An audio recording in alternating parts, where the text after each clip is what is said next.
Good evening. This is Santa Claus on May 28, 2026, bringing you today's stories that remind us of both our fragility and our resilience as the human family. On this remarkable date in history, we remember how in 585 BC, a solar eclipse, predicted by the wise philosopher Thales, brought two warring armies to a sudden truce, showing us that even in ancient times, the wonder of creation could pause human conflict and inspire peace. Now, turning our gaze to current events, we find ourselves witnessing both the promise and peril of our modern world. In the Middle East, there are hopeful signs as Iran and the United States have reportedly agreed to extend their truce for 60 days, with negotiations beginning anew on nuclear matters. Oil prices have fallen on this welcome news, and we must pray that cooler heads will prevail, for the alternative, continued conflict in the vital Strait of Hormuz, serves no one, least of all the innocent people caught in the crossfire. Yet even as diplomats work toward peace, we learn of renewed skirmishes, with both sides exchanging fire and accusations of ceasefire violations. How our hearts ache for those who long simply to live and work without fear, to see their children grow in safety. Meanwhile, across the globe in Ukraine, we witness both the tragedy of ongoing conflict and the solidarity of nations reaching out to help. Sweden's generous offer to donate older fighter jets while selling newer ones to Ukraine speaks to the bonds of mutual aid that can flourish even in dark times. These Gripen aircraft, practical and reliable rather than flashy, remind us that sometimes the greatest gifts are those that serve real needs rather than mere pride. On the other hand, we see troubling signs closer to home in the Americas. In Bolivia, President Paz faces such unrest that he considers deploying military forces to calm the streets, a heavy burden for any leader who must balance order with compassion for those crying out in economic desperation. In Mexico, corruption concerns have reached alarming heights under President Sheinbaum's administration, though the Mexican people seem to distinguish between their leader's personal integrity and the systemic challenges she inherited.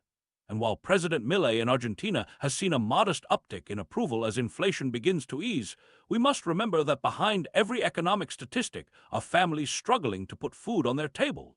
Let us pause for a moment and reflect on a story that speaks to the temptations that can ensnare even those entrusted with great responsibility.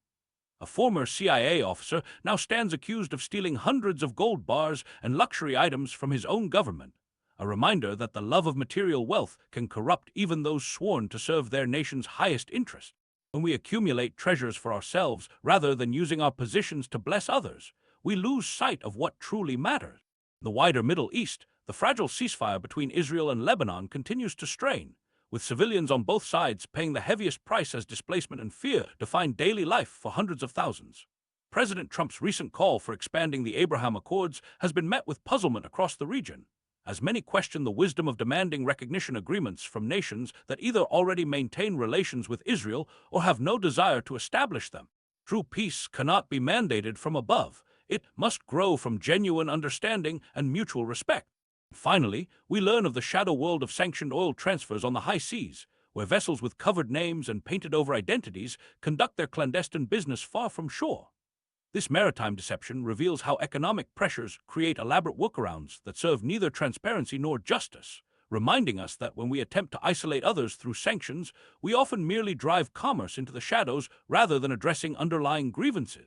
Dear friends, as we look upon these varied stories of human striving and struggling, let us remember that behind every headline are real people with hopes, fears, and dreams much like our own. Whether they are Ukrainian pilots learning to fly new aircraft, Bolivian protesters seeking economic relief, Iranian sailors navigating international waters, or Lebanese families fleeing their homes, each represents a child of the same loving Creator who calls us all to live in peace and brotherhood. In this season of complexity and challenge, may we choose compassion over judgment, understanding over condemnation, and always remember that the light of hope, like that ancient eclipse that stopped a battle, can break through even the darkest of times. Until tomorrow, may you find peace in your hearts and extend that peace to all you meet.